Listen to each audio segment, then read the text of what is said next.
Test. Are we live? Check real quick. Loading. Okay. Perfect. We are live. Awesome. Alright then. 大家好，我是刘家豪, and welcome back, guys, to another video. So, today is a little bit more lighthearted. We're not really going to be talking too much on transit, but more about my little side project I'm doing.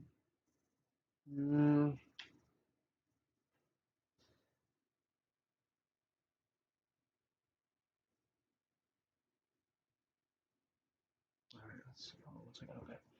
I forgot I got something on my own phone.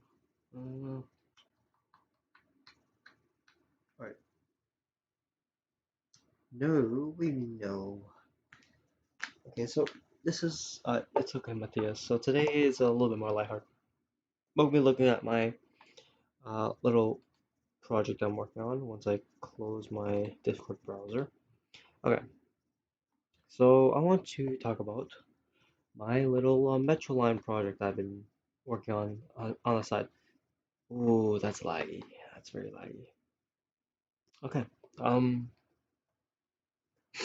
I've been working mostly on the green line, to be honest, because that's the one I'm posting on my recently made Twitter account. Yes, me and my trains, I know. Okay. Oh, it's lagging. It's lagging a little bit. Lagging. Okay. Come on. Please load the stations. Please load the stations. Come on, I'm begging you. Oh, this is so slow. I mean, if you're a bit busy, that's not a big deal, you know. You can always work on that, and you can just watch, later on. Oh, it's so slow. So slow. I'm waiting for the little bubbles to pop up. I should probably rename some of these like Dalton Street at Elliott Street, Golden Street at Maple Street. I could just name it to like Elliott Street and Maple Street, I think. Come on. Yeah, it's lagging. It's lagging right now. It's lagging on my end as well. Oh, I see the bubbles. I see the bubbles for the bubbles, right? They're for the green line, like the main green line. Oh, there we go. Awesome. Okay, perfect. Perfect. Come on. Come on. Yes, I know it's lagging. It's not your internet, it's on my side. I don't think my computer can handle running this together. If I can't get to load, we can just, I can just swap over to talk about something else instead.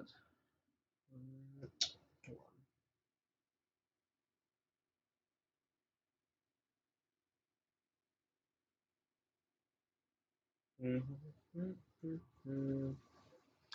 Is it working? Oh, a little bit. Okay, a little bit. Oh, come on! I want to show this pretty badly. Okay. Okay. It's working a little bit. Okay. We can talk about the green line. So this is the green line, as you can tell, and as I said multiple times already. So this is the A branch right here. This is the A branch, which awesome. Okay, I think it's fully loaded. This is the A branch here, which begins at Wartown Yard. Wartown Yard is where I made my visit to Wartown Yard. If you remember, I made it I think like a week ago, maybe 2 weeks ago. It was me going to Wartown Yard, and I walked around. It was very depressing in my opinion. And yeah. Find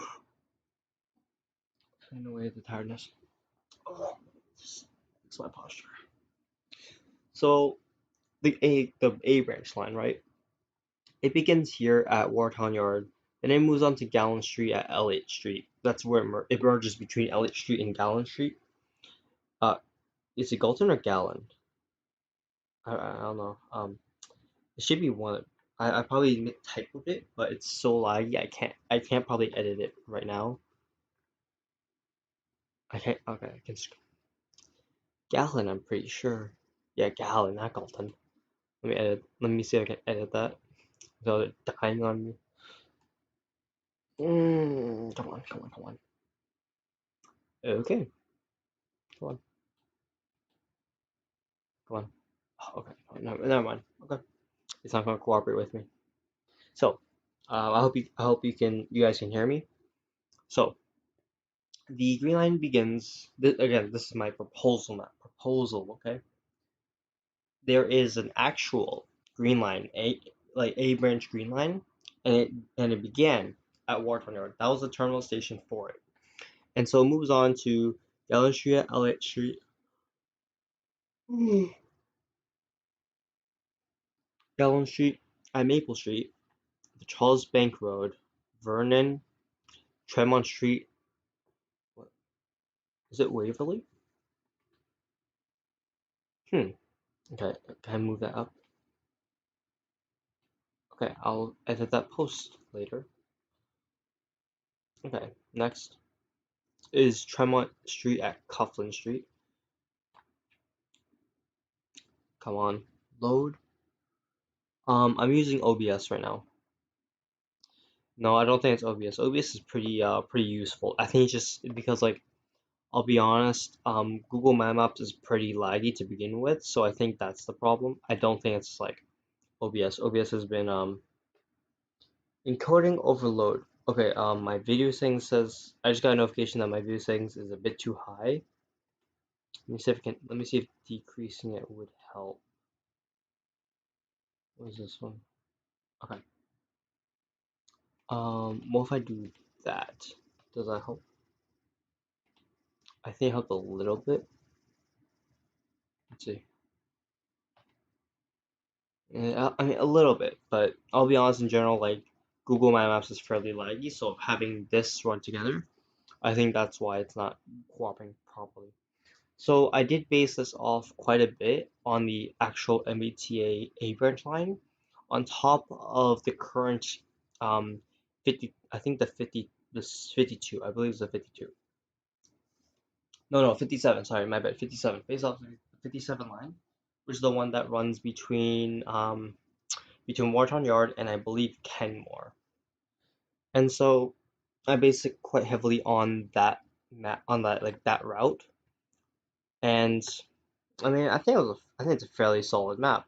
The only thing is that I got added the way that the lines are, so that actually flows with the with the streets, as I did here on the MBTA B branch, the light rail.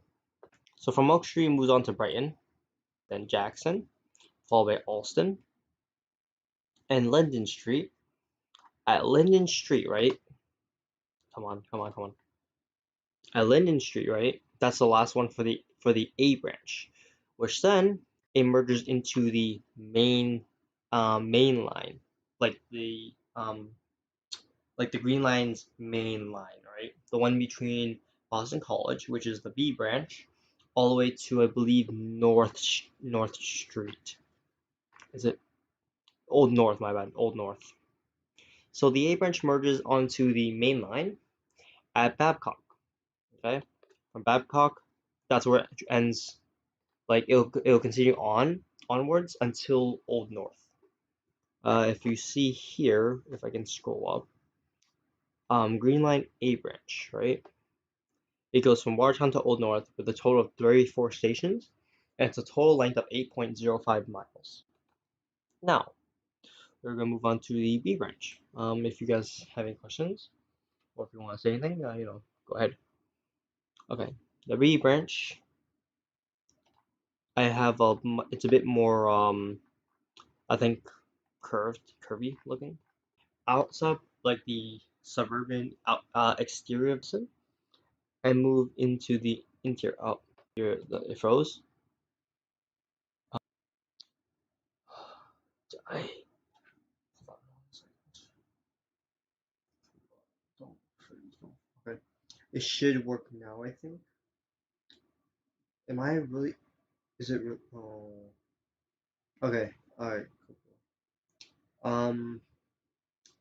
My video says that on my phone, right? It says that it's stuck at Alston. I don't know why.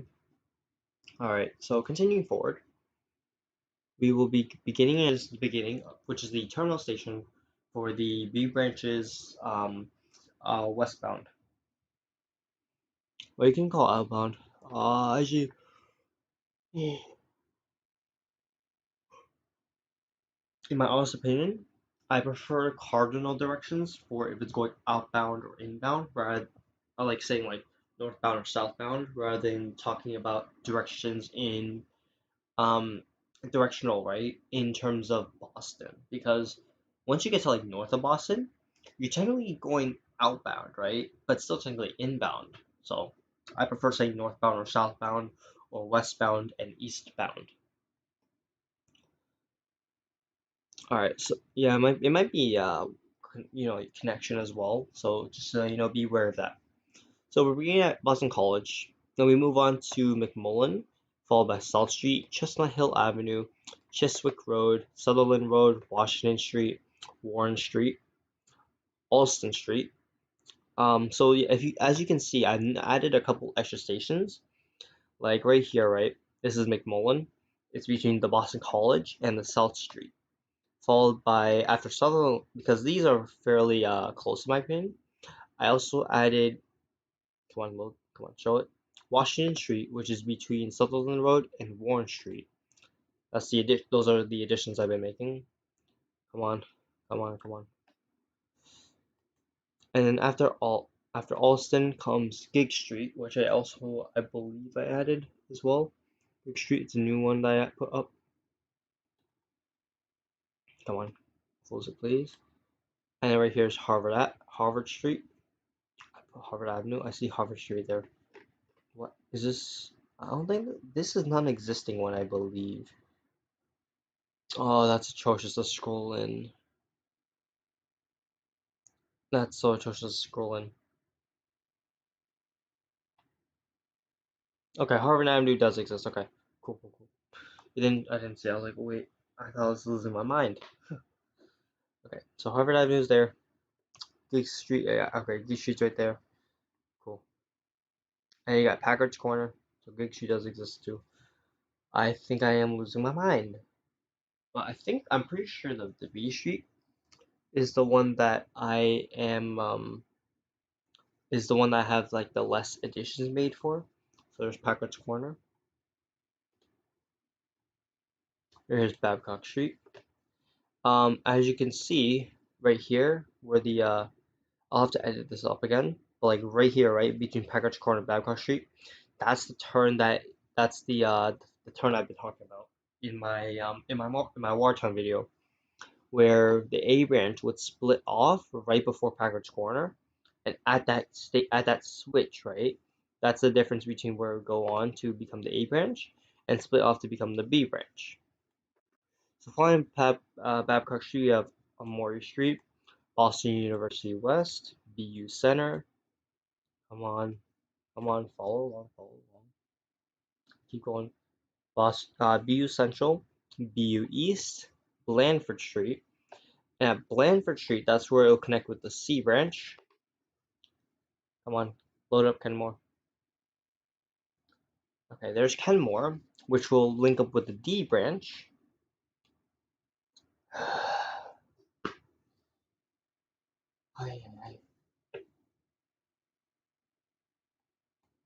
What a lag! What a lag fest this is.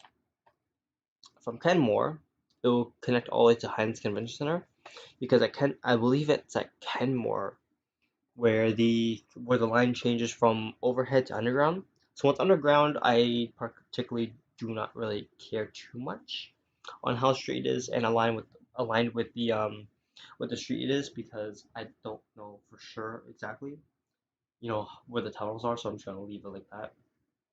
So here's the D branch. Should be D branch at least, I think. Scroll up, please. Scroll up. I wanna make sure this is the correct one. Should be D branch. Yep, D branch. Cool. I've been counting my stations.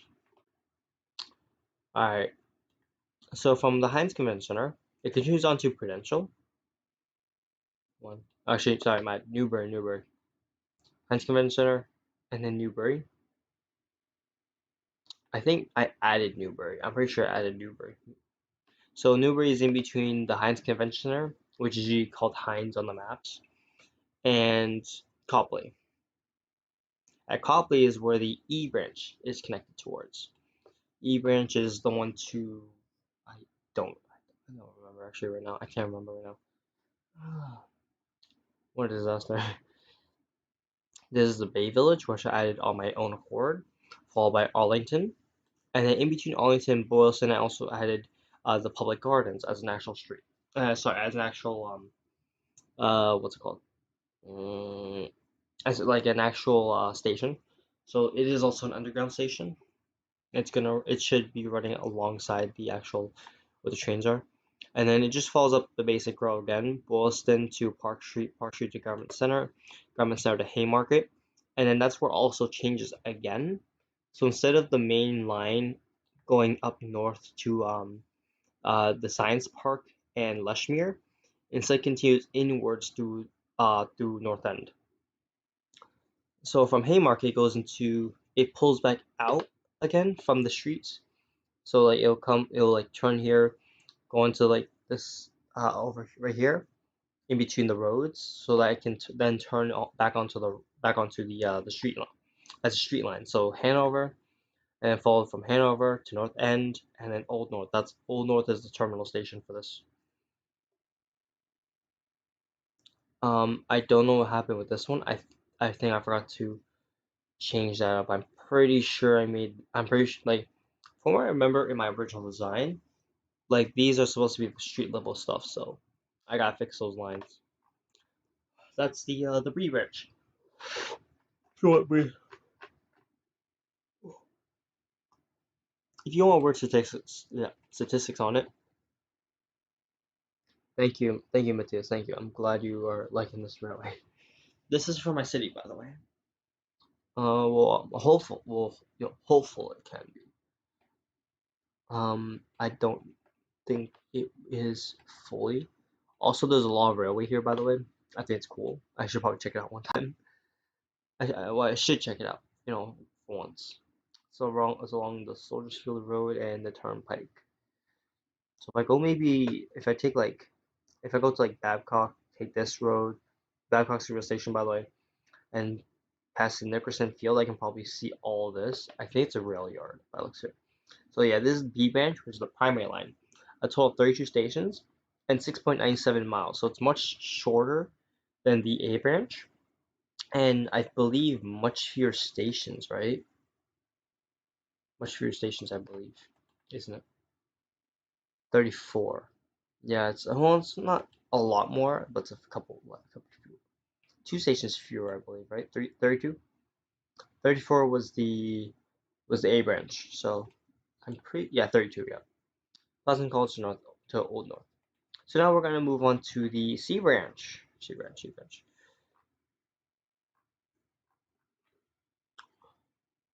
C branch. Molly Terrace, there we go. The Molly Terrace. Over here is the Molly Terrace, which is the terminal station for the C branch. In the actual one, it's Cleveland Circle, but I extended it all the way here to the Molly Terrace. I really wish it didn't lag so much so I could just freely zoom in and out. That'd be so much nicer. So you can see like the street and stuff. That's where like my explanation for the planning. And also so I can see the any flaws that I had with mine. I was hoping I could like, do this, right? Do this as I recorded, but I guess not. It's not happening. I wish it could. It would have been really nice. Alright, there we go. So the Molly Terrace is right over here. This is oh come on. This goes into like a cul-de-sac area. Like you see like a lot of dead ends and small roads. It's a fair by the looks of the map layout, it looks like a fairly well off area. Oh, excuse me. Come on. Okay, perfect. So then it moves down to the waterworks. Where here's the waterworks. This is the D branch. It runs really close by to it, which is nice. So you have the waterworks, Cassidy, and then one thing I do have to fix is to run it through the Beacon Street instead of like looking like this. Is like it's horrendous. Come on, please. Okay, there we go. So then, the C branch that actually in real life connects at Cleveland Circle, but in my map I extended it by 3 extra stations to Molly Terrace. So basically to run along the reservoir for Chestnut Hill. I think it's a nice addition too. So we have Englewood Ave, Dean Road, Tappan Street, Washington Square, Fairbanks. I should probably fix that one, that part of the line as well. Brandon Hall, Summit Avenue. Come on, Summit Avenue. And right here I did another one in between Winchester Street, between Summit Avenue and Coolidge Corner, and in between Coolidge Corner and St. Paul Street, I did Pleasant Street. I don't think Pleasant Street is actually on the map. At least I don't think so. Come on. Yeah, it's my own. It's my own. All right. It's absolutely atrocious to scroll through that. Oh my. Okay, come on. St. Paul Street, Kent Street.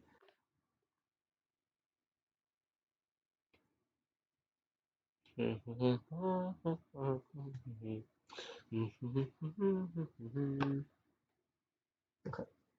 come on. There we go. Come on, keep going. So here's St. Paul Street, Kent Street, Hawes Street, and St. Mary Street. As you can see, I think these are fairly spaced out already, so I didn't feel like there's too much of a need to really, um, to really space them out too much. I think they're fairly spaced out as is. In between Hawes Street and St. Mary Street, I also added Carlton Street, because, well, I thought it was an area that I think that it was a bit too much of a spacing. I was like, you know what, let's put a station here. And don't also one thing to also remember is that these are light rail routes, right? These are the above ground stuff. So unless people are waiting at the station or someone requests a stop, the streetcar will just keep going. It's not gonna stop. It's not gonna stop. It's like a bus. You gotta press either the button, which is on the pole, or you gotta press like that black looking tape strip or yellow, whatever color it is, which is like next to the windows. It looks super weird too. Like when I first saw it, I thought it was like some electrical thing, like some electrical system that I did not know about, and it took me a while to realize, oh, that's the what was it that's the um that's how you request a stop. To request a stop, no. So to request a stop, you have to press the button or you have to press the tape. You just got tap, get push it, and then you should you'll know if it works if like at the front of the train or the bus, it'll like a little pop, it'll go doo doo or whatever, a little jingle, and then it'll show like stop requested, or like some sort of automated system. They'll say stop requested, and depending on how fancy it is, it might even tell you what stop it is. Oh, we're stopping at Hawes Street. Oh, we're stopping at Kent Street. Stop requested at St. Paul Street. Stop requested at Boylston. Stop requested at Park Street. That type of thing. So we gotta keep going. Come on, come on, move. Okay, cool. So then from St. Mary's, this is where it gets a little bit iffy in my opinion. I'm not 100% sure on how good this part is, but between St. Mary's, there's the Park Drive, which is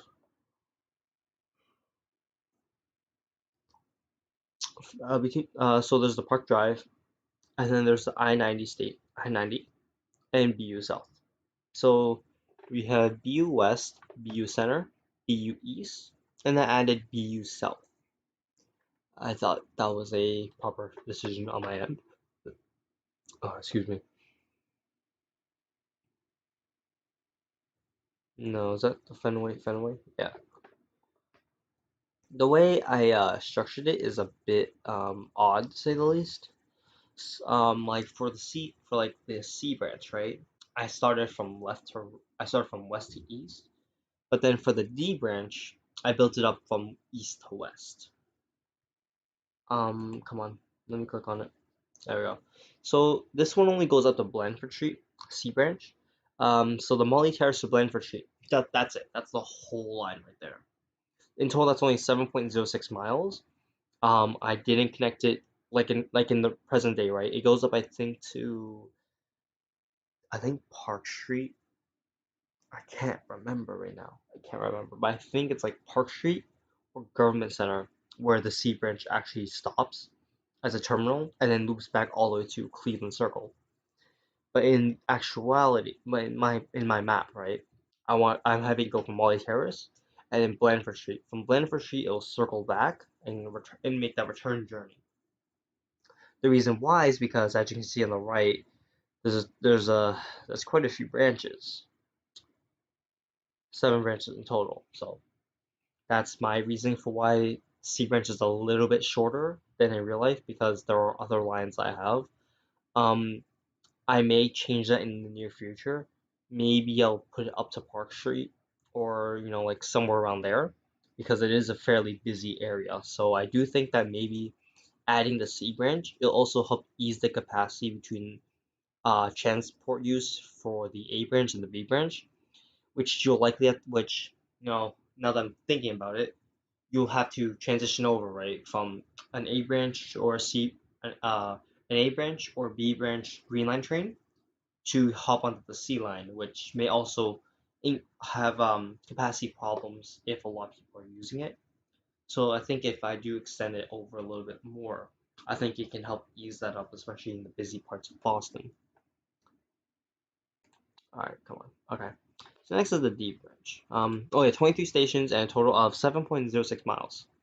So it's also longer than the D than the B branch as well. I think the B branch was like 6.95. It was really tight, like really tight competition. So now we have the D branch. The D branch is, on the other hand, compared to uh the C branch, I began marking the stations from east to west rather than west to east. So it began at well, it doesn't really begin at Fenway. It goes a bit further down. I think Park Street on this one, or Government's Park Street. Okay, so it goes from Riverside to Park Street. So I've already shown you the main B branch. Park Street is hold on, come on. Actually, you know what? It's fine. It's fine. Well, I don't have to show that again. I don't think because it's a pain to move too much. So we go from Fenway, right? Fenway to Monmouth, and then to Longwood. Monmouth is a station I added because I believe that it was quite a bit of a distance between Fenway and Longwood. So I added the stop believing that it can help increase usage, especially in that Colchester Street and Monmouth Street area around here. But also give a section over around here along the riverway. I think that is a nice thing. The only problem with that, right, is because there isn't you're not allowed to carry your bike into onto the Green Line. So I am a bit hesitant if I should keep Monmouth or not. I think it's fine if I keep Monmouth, to be honest. I don't think having a little platform with a little overhead, for weather and stuff is too much of a big deal to have. So that's why so far I've kept it, even though I have made my concerns about it. So continuing onwards, we have Longwood, and Chapel Street. Chapel Street is another one that I also put up because it's right next to a major road and also around the Temple Israel and the athletic field and this field here and like all this other stuff. So I thought, and also the apartment towers. Longwood and Church Street, Chapel Street, they are really close to each other, but I do believe that they are far enough where I can have both of them together. I put this one right after the main road. I tend to do that a lot, or put it after some sort of main road, because then it continues along the riverway. So this is like this is a really nice like access area. So that's why I put Chapel Street here, and also Children's Hospital right here. So that's also a bonus. I think it makes bringing people to the hospital much more easier, and also going to your church or your apartment or temple or school. Now continue on the line along the line. Come on. The thing about this is that it is quite a big, quite a long stretch, right? Like between the actual ones, Longwood and I think the village, I think Brooklyn Village, I think, or Asp, like Brooklyn Village, that's quite a bit of a distance. So I added quite a few stations in between, especially because by the looks of it, it's fairly dense in the area. So this right here is like the end of the riverway-ish, and there's a parking lot, and you can like do stuff along here. And so my thing is that because it's a fairly commercial area, and there is also a road that runs along here, I think it is vital to have it right there, in my opinion at least. Because you got the field here, you got like a bunch of housing here, you got a nice site here, Clark parking lot, another parking lot, so many parking lots. Also, it's another option to get to the other hospital stuff. Because right here you can go to the children's hospital, right? But what about all these? You got Beth Israel, you got another one here, got the actual children's hospital, like the big one.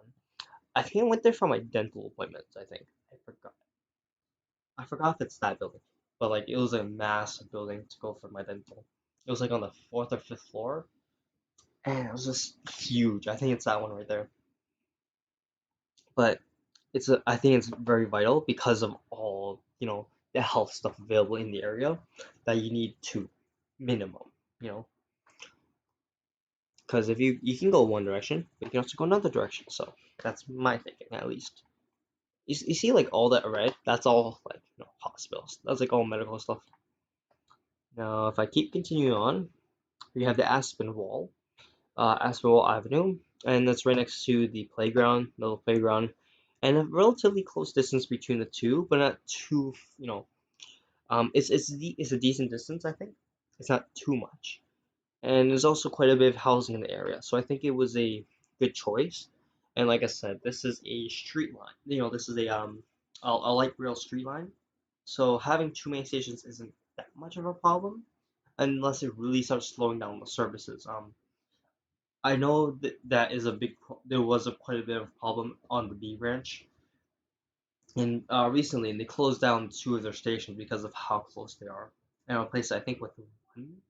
So that's another thing to also consider. Nah, and if I keep continuing on, if it loads, right? I don't think it's loading right. I don't think it's loading. Come on, load please. There we go. Come on, keep going, a little bit more. Perfect. So we passed Chapel Street, the Riverway, and Aspen Wall. Then we have the Village Way. Like I said earlier, between Longwood and Brooklyn Village, that's quite a lot of distance, between the two stations. So I added like four in between. Look at this. Look at the Village Way area. Like look at all those houses. There's plenty of stuff here. And even if these aren't houses, that's like tourism potential. So we still will have traffic coming in the area, and it's good to have the public transit access, whether you're tourist or local. It helps with traffic as well, thank God. All right, so then you have Brooklyn Village, an actual station. Then you have White Place, which is another one I added. So the thing about the D branch is that a lot of it is like fairly spaced out. So I did add quite a bit more on this line compared to other lines. Now, things that these areas they feel fairly dense by the looks of them. I gotta look again on the actual stream map view to see how dense they are, but just by the looks of it on like standard default, it's fairly dense in my opinion. And it's a major center, like for for Brooklyn Hills, right? For White Place, it's a fairly central area. There's a lot of streets in coinciding over there. and because of High Street and Harvard Street intersecting around the net of Brooklyn right here, right next to the U.S. Postal Service, there's going to be a lot of vehicle traffic, and so by having this option,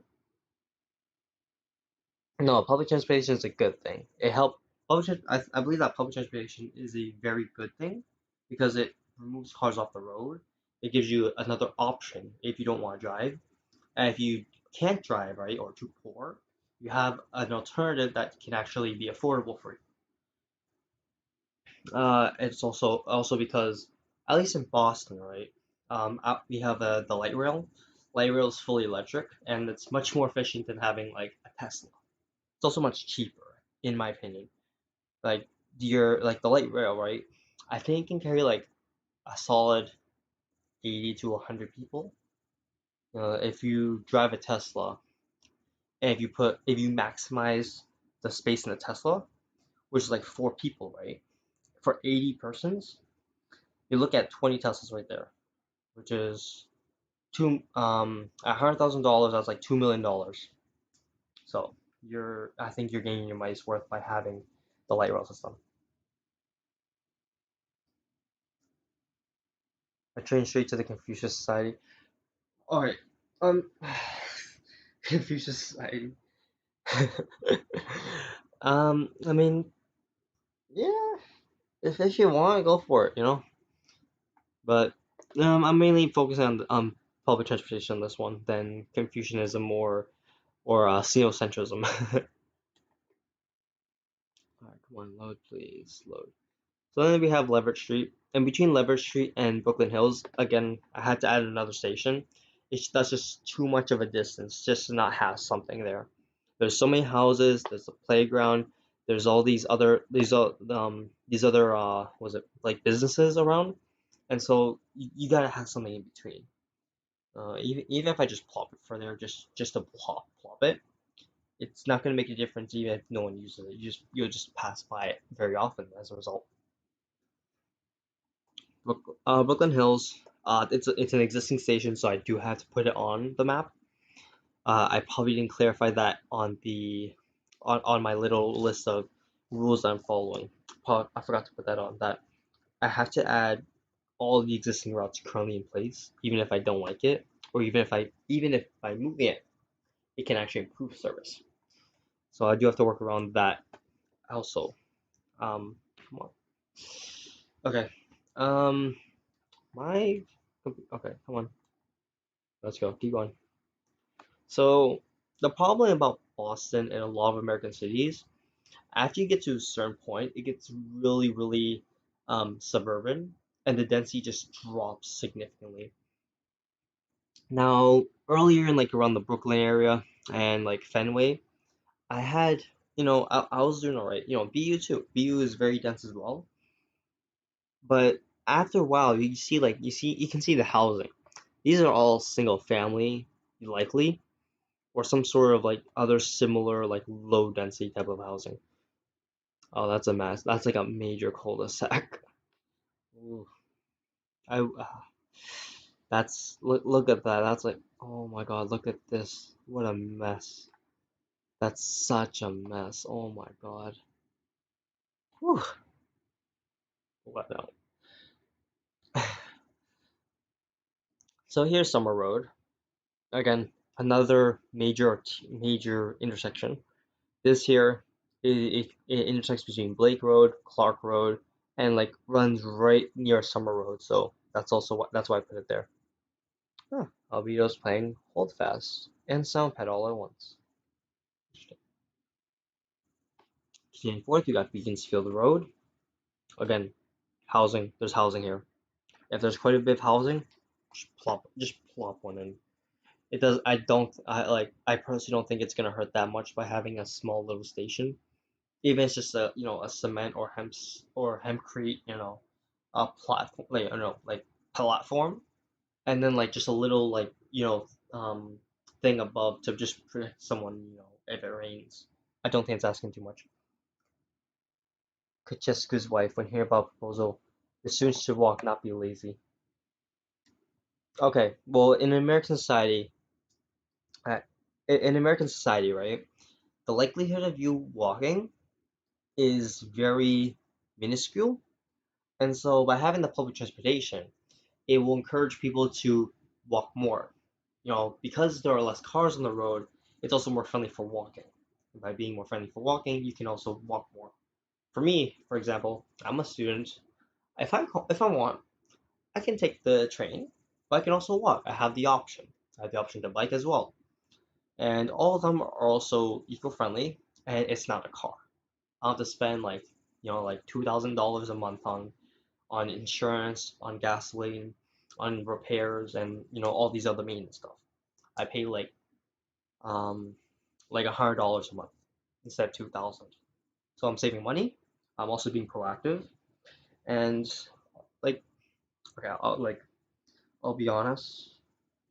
A lot of American suburban people are kind of heavy, like especially compared to cities, right? Like in cities, people seem pretty fit, pretty athletic because you can walk, you can bike, you can jog or whatever. It's friendly to the person as yourself. You're not restricted to the car, and you're not feeling like if you want to get somewhere, you have to use the car. Even if you use a train, you still get quite a bit of movement in your body. It doesn't matter if that transportation is metro, metro heavy rail, light rail, bus rapid transit, trolley bus. It's all going. You're going to have the ability to walk the rest of that distance. The last leg of the journey. Even though like Heinz Convention Center, right? It stops right at the edge of Newbury Street, and you can go from Heinz Convention Center and just walk the rest of Newbury Street. And you can walk back, take the train again, and then just go along your way to wherever else you want to go to or back to your home. It's like one of the things, like I said, I keep saying it over and over again, but like it keeps the cars off the road by giving people the choice whether they want to take the car or whether they want to take public transportation. It's a question of finances, accessibility, your time, and the convenience. If it's more convenient to take the train, people will take the train. If it's cheaper to take the train, people will take the train for sure. If you could ditch the car and save $1,500 a month, or even the more conservative number, $700 a month, then that's big. It gives you more disposable income to do with what you want, and by having that disposable income, you also gain a little bit more of financial freedoms.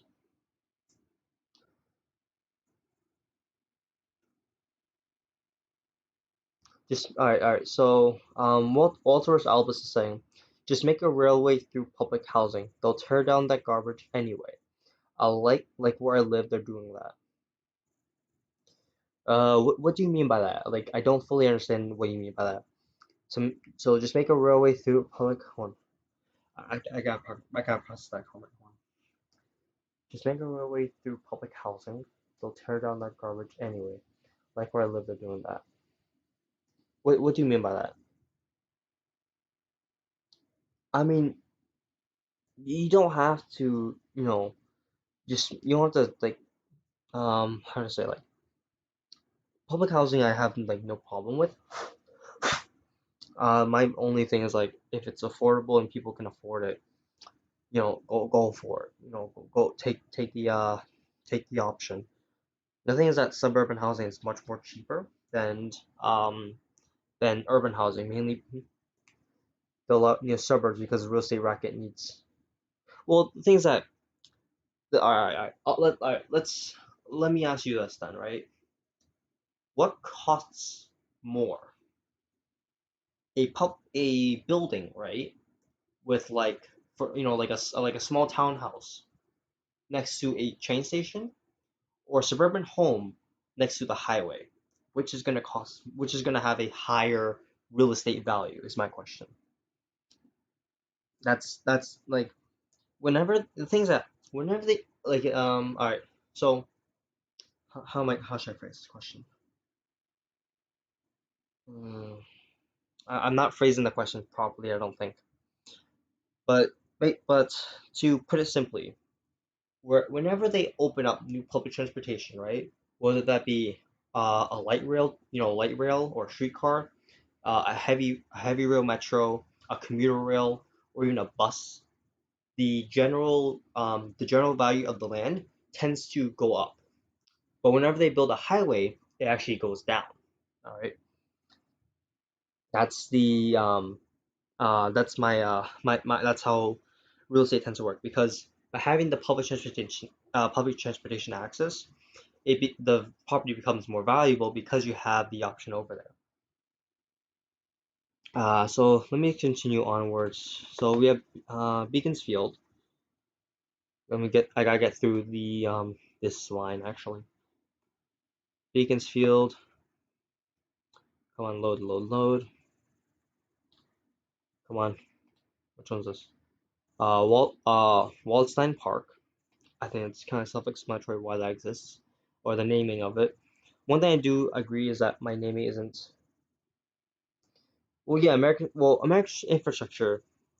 All right, if you want to say that American infrastructure is meant for cars, not humans, right? You can check out my other videos of me walking through Boston. I think it's a very walkable city, and many cities are like this or starting to return to the state. Um, Especially in the colonial era and the 1800s, a lot of a lot of cities were built for people, and were built from the human perspective. It wasn't until the car became more popularized, especially because it was super cheap because of Henry Ford and the Euclidean housing ordinances put in place by various towns and cities that create the cities to become very friendly to human beings and to human walkability, which is why a lot of places you see like literally zoned out. I it's not human friendly, and it's not sustainable.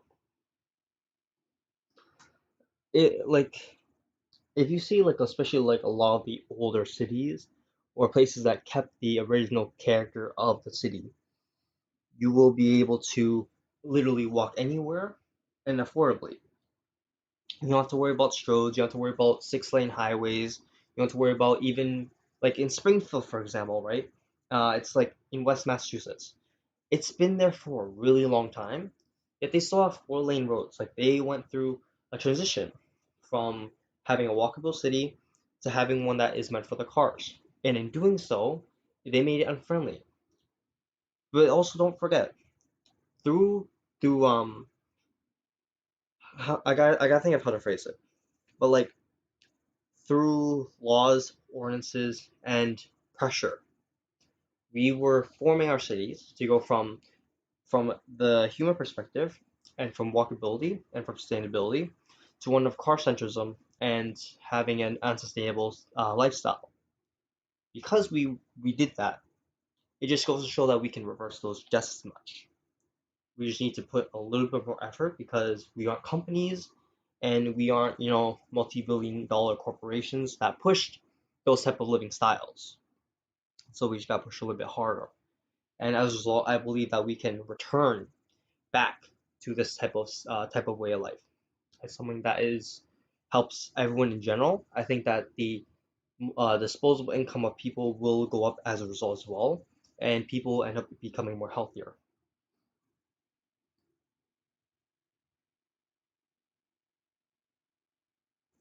All right, so Walter Salva says it means the state is tearing that down because they need to make buildings that generate taxes and not lower land value. They're getting rid of that near where I live. So, all right, so I'll ask you this, right? What will create more? What will generate more revenue? A parking lot, or or a 20, or a apartment building that can fit like 20 different families?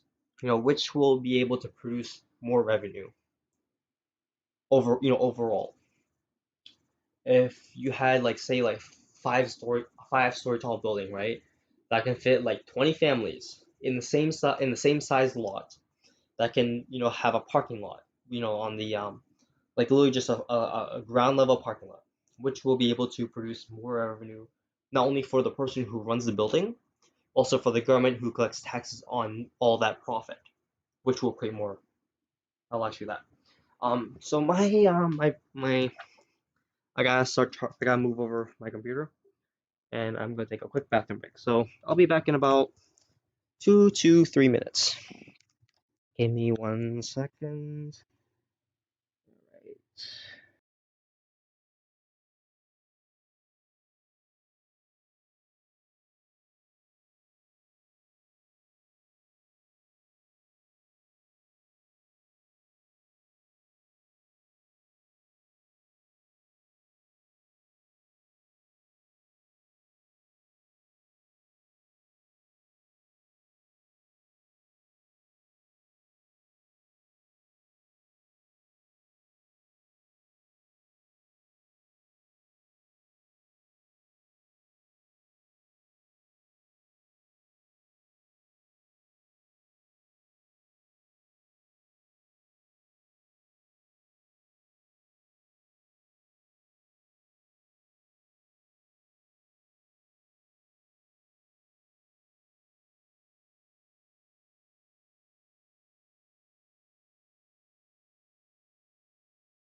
All right.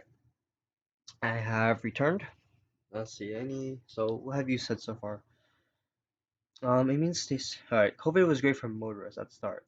There's a low gas price, less people on the roads and inside. But sad gas prices are higher. We usually need less people going outside from fear. I do agree that the COVID was kind of a way that really killed public transportation to an extent.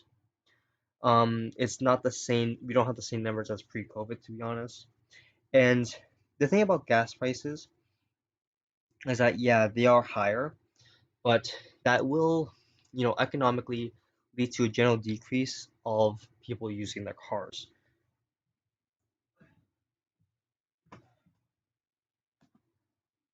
My major qualm with the gas price isn't really the physical price itself, but the fact that people always complain about how they're like, especially when people who really love their cars, they talk about how they're really mad about how they're pushing for the use of, the environmentally friendly options, right? But the things that a lot of people don't realize is that we heavily subsidize, the use of oil and gasoline, like like a lot. I don't remember the numbers, but it's especially over the years, it's been an insane amount. I can't pull up numbers on that though. All right, um, like in early 2021, everyone was scared. Yeah, though when it comes to it, right, in the end, people will still use public transportation. Like pre-COVID, I think we had about 1 million people using public transportation in greater Boston. So that includes like Roxbury, Watertown, um, Randolph, Braintree, Quincy, Stoughton. I think Stone counts. I don't actually know. Stone doesn't count. I think. Um, what else is there? Like actual physical Boston and Hyde Park and Jamaica Plain, Revere, Lynn, oh, Cambridge, of course. So like despite that, we still have quite a bit. It's not as high as we used to. Like I said, pre-COVID it was about 1 million or so. Currently it's around 700,000, but still, for an American city, I think that's still quite a lot. I'd I'd be fine with public transportation, but I don't want to be trashy or look like RVE. RVE. What do you mean by RVE? I don't know what you mean by that. I mean, well, here's the thing. A lot of people out there are willing to take public transportation, right? A lot of people out there would be fine to do it and see as an economically viable solution to their financial problems. You, personally, may not like using a train or taking the bus on a daily commute. You might prefer the car, but by giving the option for public transportation or giving the option for walkability or having protected bike lanes, it will remove other people from their cars, hence give you more room for yourself on the road. If you want to make sustainability, get rid of 500 million people. I I don't subscribe to the idea of I don't subscribe to the eugenics idea, to be honest. And the whole, oh, we need less population, we need fewer people in the world because we're consuming too much. The problem with our current situation is that, like, I think we still have the capability to still have the current people we have while still living a sustainable life. It's just that we need to restructure the society in a way that can allow that. We don't have to go full dystopian either. We can, I don't think, you know, like, I don't think having people living a little bit closer to the cities or just having a train run by their town is asking a lot, nor do I think it's actually dystopian. It depends on which people live in the apartments. Some parking lots do make money. It seems like a low question since they could sell the land to make stores or other things that generate money, like a parking lot. Well, here's the thing. Like, in most cases, right? People don't own the apartment itself. A lot of people tend to rent, and the rent generates revenue. In addition, you don't have to have a fully, you know, residential only type of style of building. You can still have mixed use buildings where the lower levels of the building are used for, say, literally commercial purposes. You can have a store, you can have a restaurant. Hell, you can even have a school on the first floor, and then, like, on the side, a separate area where you just have the staircases and the elevator. Those are possible solutions and they're viable. I've lived, like, back when I was a kid. I used to live in an apartment right on top of the restaurant, and this is in Boston. You know, that's I think it's a bit wild for someone to hear that we have some sort of mixed use housing in the United States. It's absolutely crazy, but you can literally have people living on top of commercial buildings. It's possible. It's also a viable solution, and depending on who it is, the person who's working on the commercial floor could literally also be living upstairs, you know. And depending on who's owning what, right? If the person living upstairs or whatever is also the one running the commercial center downstairs, they are also helping dictate on the times that they're open. They can easily, fix the work the was it they can easily fix the operation hours of the commercial building to be in line with the sleeping hours of people who live among them. Like, all right, everyone's gonna be probably out by 9 o'clock in the morning, so you can probably open up easily by 8 o'clock in the morning. And then because everyone comes in and everything back home from work or school, let's say 4 p.m., 5 p.m., you can easily close up shop by 7 p.m. I don't think it's unreasonable to say that you're going to be causing too much of a distraction as a commercial building on a where people live and sleep, because I don't like it's going to be a real rarity for someone to run some sort of operation throughout the night. We're not talking about bars, we're not talking about, like, nightclubs. We're talking about, like, a restaurant, a commercial, like a restaurant, a convenience store, or you can have the post office downstairs if you really wanted to. Keep the Keystone Pipeline, stop the corn subsidies. That'll help the environment more, the economy more, and help lessen the obesity crisis.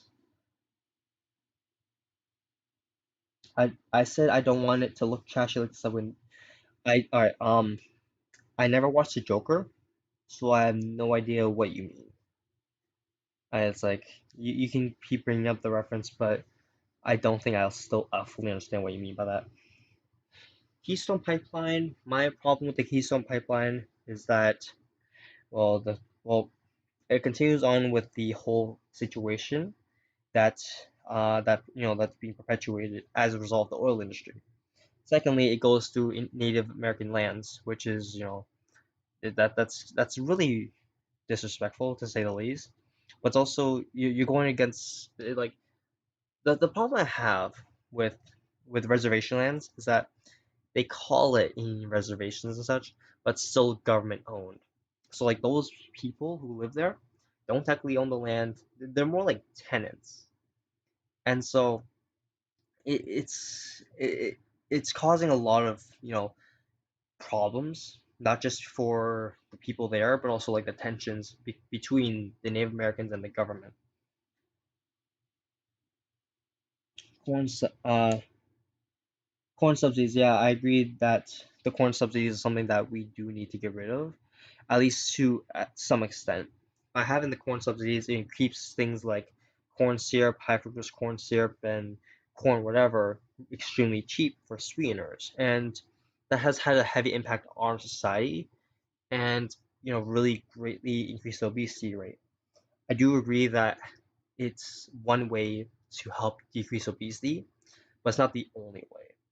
And by making it normal just to move around, especially for people who are actually fully able-bodied, I think that'll help greatly in terms of keeping people more like I don't want to say sustainable. I've been saying that word so much right now. Um, like more physically fit and healthy. If you can put it at that. And in addition, the problem with the obesity crisis is, of course, fast food, sugars, and certain foods that are, out in the market.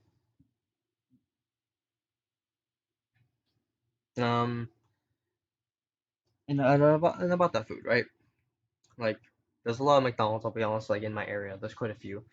There's, I think in walking, like my walking distance. Okay, average person's walking distance. I'm not counting. When I say walking distance, I mean by my standards. Um, I'd say there's probably like five or six within my area, like within walking distance. Walking distance is like downtown crossing, Tremont Street, and quite a few. It's quite a decent size of area, to say the least. And like I said, I never watched a Joker movie. I don't know how many there are, but if there are other ones, I haven't watched those either. Um, I've seen some memes, like the one on the staircase. I but I think that's the only one. I don't know any like the only thing I know about that is from the memes.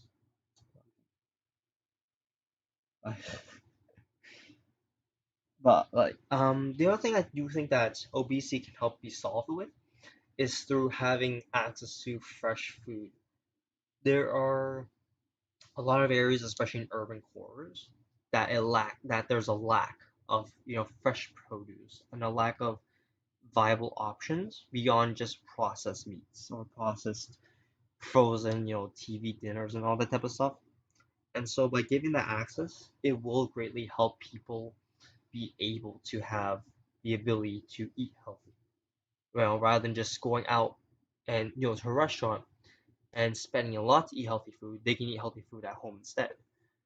Um, there is a lot of stuff that comes with urbanism that do need to be addressed. I fully agree, and I think now is the time to address them because as pushing for proposals, right, from people like myself, in order to have a more denser area and to also allow for more public transportation options, especially for people who want it or need it, we will have to address these problems, and we should address them now before they become such a large problem that it becomes way too expensive or takes too much time to actually to deal with. So it's easier to do it now and plan ahead rather than kick it down the road and just wait 10 years from now, and then it becomes such a big problem that's going to affect the next two generations.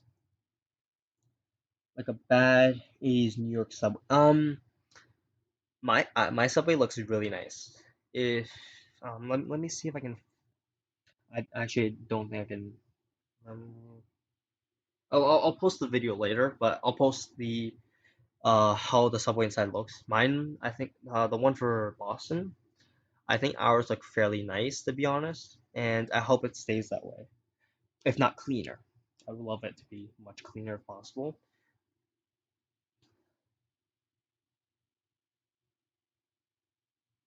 Hello, Sisia Royesh. Hello, welcome to the stream. Um, let's see.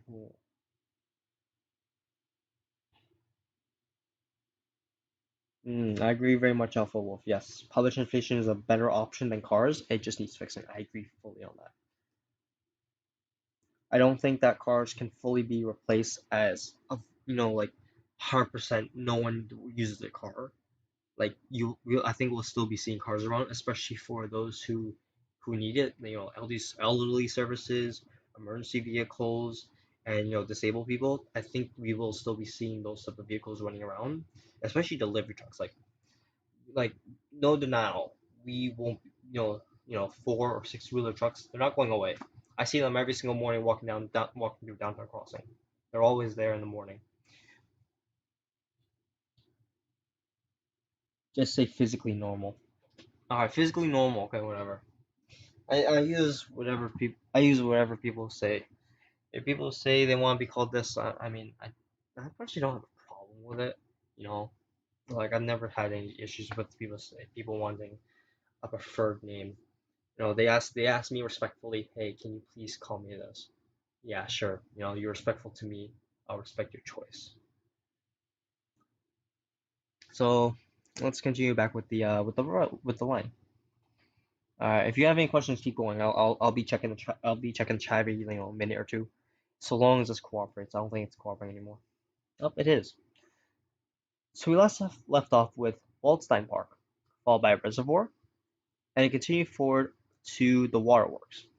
The waterworks is I think is an interesting area because there already is a line, but I think having the nearby connections is very important in having the ability to cross between two different lines. One thing I do think that could be a benefactor would be to have that 30-minute clock where like if you scan in with if you you know swipe in at X time, you will be able to enter again without being charged again. Though, to be fair, Boston has fairly cheap fares when it comes to ridership. So continue down the line, we have the Waterworks, the Reservoir Road, again fairly nearby two other stations, which I believe is a very vital part. Although these are suburban areas, it is still necessary to have that option and to at least work our way towards densification.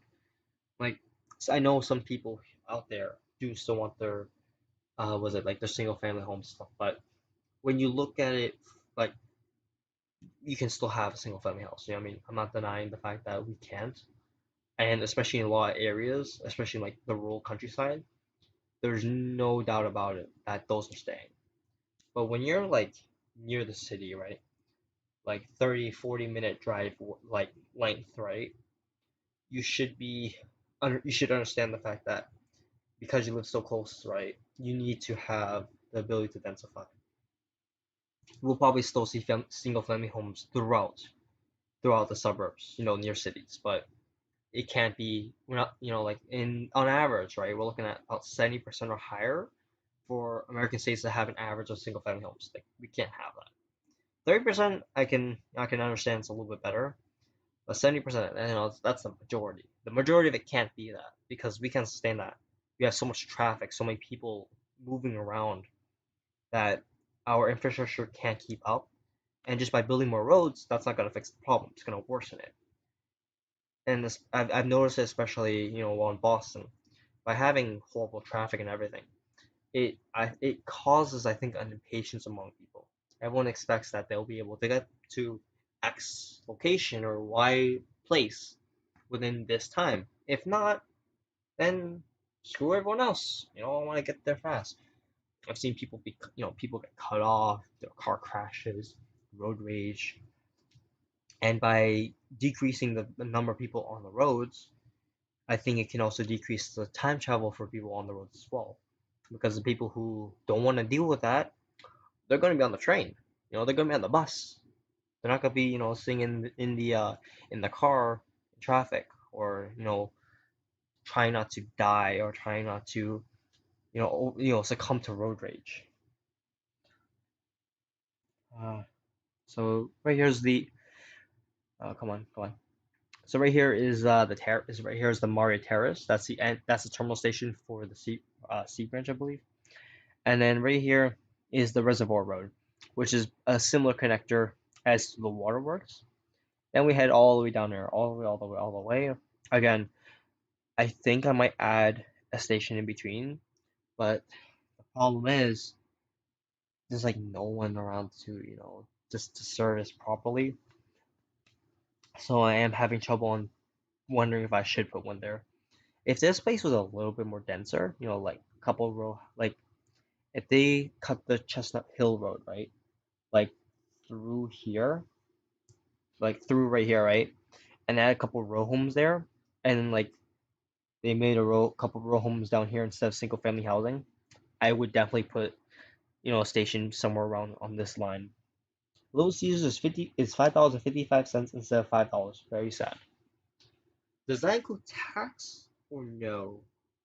Because I think if it includes tax, it's gonna look a bit worse. In my state, 6.25% sales tax. So you can do the math on that. I don't know where you live, so I don't know your sales tax. I know sales tax exists in like almost everywhere, especially in the States.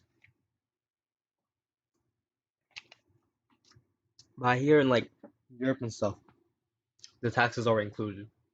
In a lot of in a lot of like the old timey Asian stores, they also tend to include it, but it's kind of a hit or miss on that. If you go to a boba tea shop, it's gonna have tax not including the price, but if you go to like the local bakery run by like the 50-year-old aunties, yeah, they'll it the price that says stated on the on the bakery thing, that's the price you'll pay. Mm. Alright, here's Chestnut Hill. Chestnut Hill, I think is a fairly good station location. I applaud MBTA for this. That's a good choice, especially considering these type of housing. You can see just by the structure, it's insane. It's absolutely insane. Now this is the part where I am having trouble. Like it goes through this, keeps going, goes through the the conservation area. So there's no really a real point to put one. Though I did put a Hammond Parkway station right here, right along the parkway, mainly because I believe that having the access to the the observation area is a good solution. But also because it's a like by putting at the edge, it's a little bit close to Glen Avenue, and by putting on the other edge, if I can scroll over, you know, it's a little bit close as well to here, but it's also like there's nothing in this area. This is like people's backyards, you know what I mean? So I can't really put it there, and there's no, they likely have a some strong opinion against that. Here, on the other hand, I think it's a decent spot, right along the parkway. I don't know what this is. I gotta go into like the street view to see it. But the other option is I could put it here, and this kind of can make it the station. Then I think that'd be worthwhile. If you make a nice little, old timey station, I think it'd be nice. In the it was in the park area. And right here is the Glen Avenue. Fairly simple. Again, a major intersection between the train line, which is there, like there's an actual rail, and this here. So I decided to put it here along near the houses. Again, like this is such this like these type of things like these cul-de-sacs, they kind of mess me up quite a bit. I'm not sure what the Rollins and Foxes, but is what it is. Here's Newton Center, good spot. I'll be honest, I like that. Like, that's a fairly good spot. Like there's quite a few shops around. Some housing on the other side. The toy stores right there. UPS is right there. Look out, look, see, like ice cream, burgers, good stuff. JP Lex is fairly good. I haven't been to that one, the one next to Moon Center, but in general, I think JP Lex is pretty good. It's pretty good. All right, so I keep going right here. We have Crystal Lake. I originally called this one, right, the Northeast Allergy Asthma and Immunology Station. I was like, that's not going to bode well. So I renamed it to Crystal Lake because the Crystal Lake is like right next to it. So I put it here because, well, you got the immunologies. You got the reason I put it here is because the lake's right here, the immunology sections right here. The field is here. There's a nice bus stop along the side. I believe there's all businesses, or I don't remember. Got the therapy right there. Got the Princeton Review, I believe, is a newspaper publishing site. So that's also that. There's also that. Again, a couple businesses. The schools right there, church, and housing. Housing. No tax on what? Oh, no tax. $5 no tax. Okay. I mean, 55 cents could be worse. I've seen, in general, things will always increase with inflation. So long as the whole principle of purchasing and selling and consuming and demanding and supplying, inflation will still occur naturally anyways, even without government intervention and even without government spending. It will always continue. I don't think there will be an end to inflation in general. The only reason why, the only way inflation can be curbed is through the decreasing of spending, which will lead to the tightening of everything, and the circulation money being kind of stretched out, which will force prices to go back down and cause a deflation, or to ensure that whenever an inflation occurs, everything else goes with it.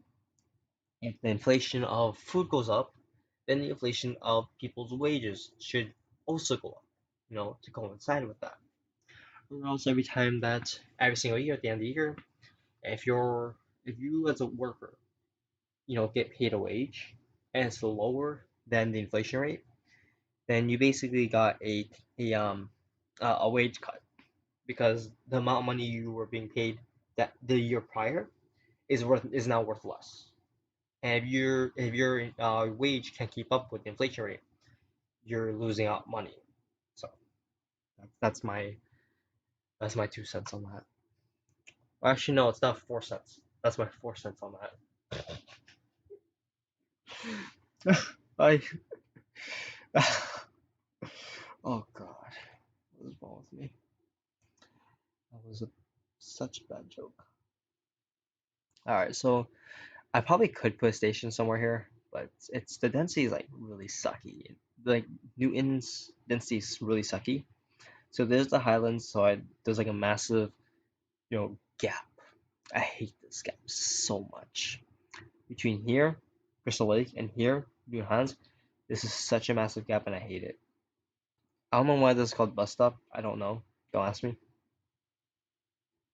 So from Newton Heights and all the way down here to Curtis Street, another one. Like, I really want to put a station in between, but there's no reason. I can't. Like, people can't get there. People just can't get it there. I can probably put it here, but that's too close to this one. The one here in New Highlands. So I'm like, okay, I'll cut my losses.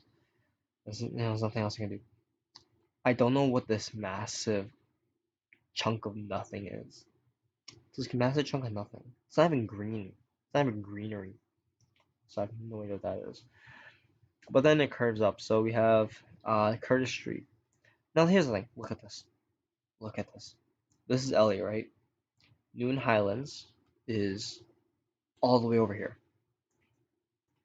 Look how, like, the distance between that. Like that's a massive distance. Can I pull out a little bit? Okay, perfect. Awesome. Look at this massive distance. From here to here, right? To here. 0.7 miles between Newton Highland and Elliott. That's that's a lot of distance to cover if you were to walk that. Oh, like people at that point, people are gonna drive. That's why I propose the station to be in between because that's too much of a distance in my opinion. You know, you don't have to. You don't even have to put it here. You can put it like maybe here or here. Like those liquor store right there. There's charging. There's a charging station for EVs, and the public department work right there. There's no nearby station. The cemetery is right there too. You can go visit grandma. Go visit your relatives. So here's the other one. So after Elliott is Chestnut Street over here. Come on, load please, load. Now I'm facing quite a bit of a dilemma. Um, where it's just like it's really hard to put stations for because just how low density it is. Like you also have to think about who's going to ride it, or who's going to come off from the station. It's really hard to put a station when it's just residential. It's just going to be people going in, going out in order to go from work and out. But how much can you guarantee for that? You know what I mean? So, uh, oh yeah, oh my god. Here's Wobbin. Wobbin's an existing station, so that's why I kept it. Oh, my phone.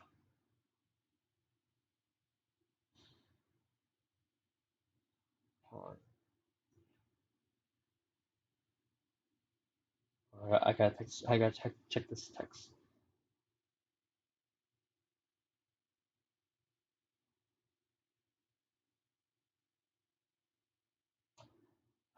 Okay. Alright, so Wobbin, come on. No, please. Wobbin's a real existing. Wobbin's a real existing station. Excuse me. Oh my god. Now there's this massive distance length between Wobbin and Woodland. Like, oh my god, come on, come on. Okay, there we go. So here's Woodland. Woodland's a real station as well. I did not put anything in between because that's like it's really hard to to put a station there. I just find it difficult to put a station over there. Like this is so much greenery, and then there's like just like single housing or like low density, and so I just found it really difficult to put something there. Here's the golf club, and so I had this crazy idea to make it a loop station. So from Riverside, so from Woodland, right? It stops at Riverside. It kind of moves up around and then goes to Copley Place. Is it Copley Place? Really? No, that's not right. She Auburndale, right? Auburn Street. Come on, take me there. Why is Copley Place there? That's so weird. That's really weird. Also, one of them looks like a metro for some reason. Don't know why. What's this? Woodland Road. Okay, I don't know why that's like that. Here's the fix. Here's a quick fix, if I can, or if it will let me. Anything else? You'd be a great Soviet urban planner. I don't think so. I could never do that. I could never do Soviet urban planning. Oh, that so sucks. There's like no style in their plan. Like if you see like their concrete, it's like horrible. There's like no style in it, no character. It's all the same. That sucks. Now, I don't mind having high density stuff, but like if it's just gonna be the same, and just no character at all in it, it's gonna suck. And I feel the same way with suburbs. Because you go to suburbs, it's the same. It's literally that. It's literally that. Like a lot of suburbs out there, it's like same house, it's the same copy paste house over and over and over again. It drives me nuts about how like there's like no difference. The only difference is probably how well it's maintained, and that's it. That's the only difference. That's maybe a little bit of color, but like there's nothing like no there's no outlying feature or characteristic of it. It's not, maybe one extra floor or maybe, a smaller parking lot or smaller driveway or, a nicer garden outside. It's like, no, none of that. It's all looking the same. It, like, look at that type of stuff drives me absolutely insane sometimes. Even my old area where I used to live in the suburbs, duplexes, nice, for sure. But then, it's a copy and paste of the same slight, the only thing that's palatable is that there's slight variation. Some have brick, some have cement, some are white, some are gray, and then the window panels are different. They're not real window panels; they're there for show. It could be green, red, or brick color. And then some people have they have their solar panels up. Some people don't. They have the useless chimney for some reason. And then of course the differences of what's it called? What was it? The porches, right? Some people have nice porches, some people have bad luck porches, or it's a different color. Like those help it a little bit to be a little bit more palatable, but it's not so much that I can be like, yeah, this looks nice and different, and I like it. Like I don't like it at all. At all. It's I've seen how the Soviet style looks. It's yeah, no, none of that. Yeah, like you can build you can build a whole row of like of like three-story 3-story housing, right? And then put one family in each house in like each floor, right? But you gotta have character in it. You can't just do cement and be done with it. You gotta put something. It could be stone, it could be brick, it could be wood, like wooden panels or something. Make it a little, like you can have a general sameness to it, but then you gotta add character to it, like a different shop under a different style for the shop. It can all be the same size, yeah, but it has to be has some variance. Same oh mm, same with Chinese metro stations. They're all the same. They're all the same. I don't know. I like it's efficient for sure, and it's why they built them so fast. But then it's like if I go to I like if you take a picture in Guangzhou, right? Like the Guangzhou like high speed rail station, and take the one in Shanghai, or even I think Fuzhou has one too. I don't know. I'll say Changsha. I think Changsha has one. It's like Changsha and Guangzhou, right? If you take a picture from the high speed rail from each what's it called, the high speed rail from Guangzhou and Changsha, right? Like the two stations, they're probably gonna look fairly similar. Yeah, it's a circle. It's supposed to be a circle. The whole idea is to make it a round loop. I like round loops. It helps. Having the loops help, I think. So if Auburndale, can I fix this now, please? Let me fix it. Okay, perfect. Now let me fix it. That's annoying me. I don't like how it's it's the wrong icon. There we go. And it's in the wrong area. Oh, that's gonna. Can I pull? Yes. Oh, I think it's at Auburn Street, right? Is it Auburn? Yeah. Auburn. Riverside. Perfect. Right there. And Copley. I gotta move Copley. Centrifugal force.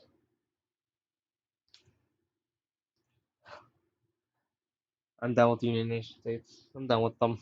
I don't want to deal with that anymore. Yeah. I was what's it called? One of the old buddies from there. They talked to me about it, and I talked to them about maybe rejoining. I'm like, and then I kind of considered, you know what? Nah, I'm leaving that behind. I don't want to deal with that anymore. Besides, I have new passions for this. Go touch some grass, touch some grass, get in touch with real life, learn about the way things are in real life. I think it's much health. I think I've been living a much more healthier life, and I'm enjoying it much more. The time I spend on the internet isn't the same as before.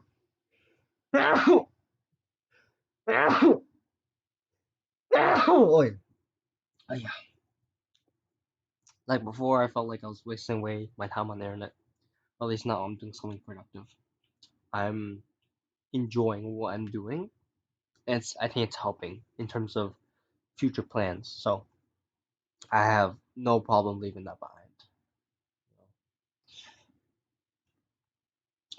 So from Auburndale to Auburn Street, I think that's a nice transition. And then LaSalle University. Now that's a nice spot right there. Keeping it right next to the university. That's like I love doing that. I don't know why.